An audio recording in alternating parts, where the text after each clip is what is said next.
JP was still pushing hard as he knew that Fecken's lead was tenuous. There was still a chance of taking the class win. Blackman was nearing his goal of a top 6 finish despite the car still suffering from the misfire. With its tail out of style, photographers still have an opportunity to capture the classic opposite lock rally pick when the Beamer comes past.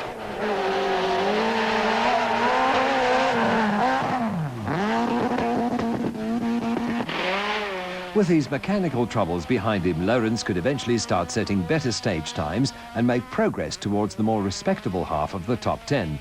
At this point, any points would do for him, but every position gained could prove to be vital at the end of the season, so he was pushing hard. Overshoots like this wouldn't help his cause, though.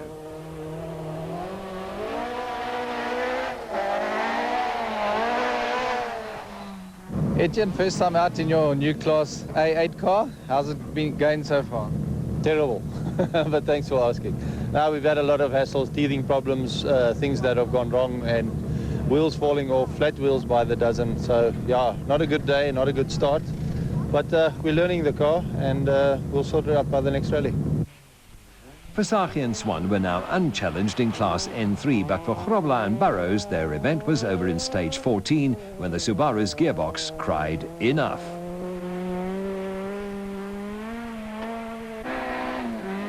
With just 3 stages to go, Damsu eventually eased off just a little to stroke it home safely. Even so, he was still in the top 4 finishers on each stage. His performance on this event had the opposition concerned, as he seemed to win stages as easily as Schumacher won the Australian Grand Prix. Like the Ferrari, the Radex still has a lot in it too. Kuhn and Hodgson was still holding down second place and had resigned themselves to not catching the Toyota. However, they had to keep peering over their shoulders as teammates Habig and Judd were never too far behind. Habig's never-say-die attitude meant that he was not backing off in the slightest. He knew he could still pinch second from Kuhn and was going flat out to make it a reality. His commitment was entertaining to watch. Pity not more of our drivers know where to look for the limit.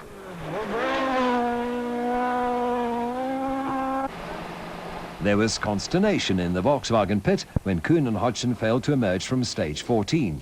We let Kuhn take up the story. Good. Well, we just found this Jubilee clip broke, was rubbing against the starter and popped off, and that held the radiator hose. So that's the end of us. Car was overheating, and we're trying to repair it now with what we got. We got Guy walking to the local stream getting water. But the problem is, as soon as the pressure builds up, the pipe's going to pop off. So that's how we went. It was another disappointing end to the Natal event for the duo, and once again so close to the finish line. Meanwhile, Gemmel's situation had changed dramatically. From challenging a Big Four position and having a comfortable gap to Berger, his indiscretion with the tree had allowed Berger to get far too close for comfort, as Berger homed in on his 3rd place.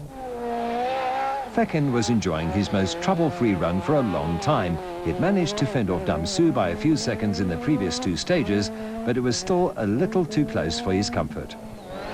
Damsu's Day 2 performance was significantly improved over the opening day when he looked completely out of sorts with the car. He was now right in the thick of the battle, with Fecken setting comparable times with a player.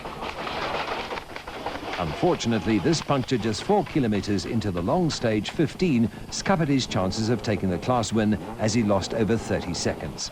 Note the serious amount of damage done to the bodywork from the flailing tire.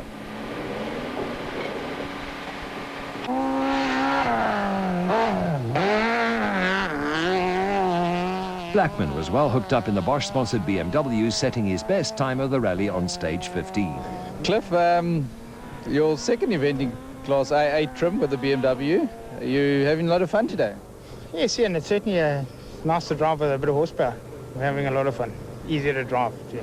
Once again, the car's proving reliable, and today you're putting in a bit of a charge. You've just set the 4th fastest stage time on stage 15.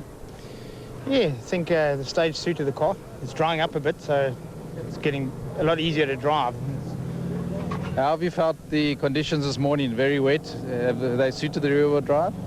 Look, I must admit it suited them quite well, much to my surprise. Normally it doesn't, but yeah, the handling of this car certainly it's gone in great leaps and bounds. No, it was actually not too bad. Unfortunately, the BMW was forced to retire shortly afterwards. Van der Merwe's smoking Subaru also appeared as if it wouldn't make the end. Tony Ball upgraded his Golf to Class A8 specification for this season, and he was enjoying a reliable outing on his way to 4th in class and 12th overall.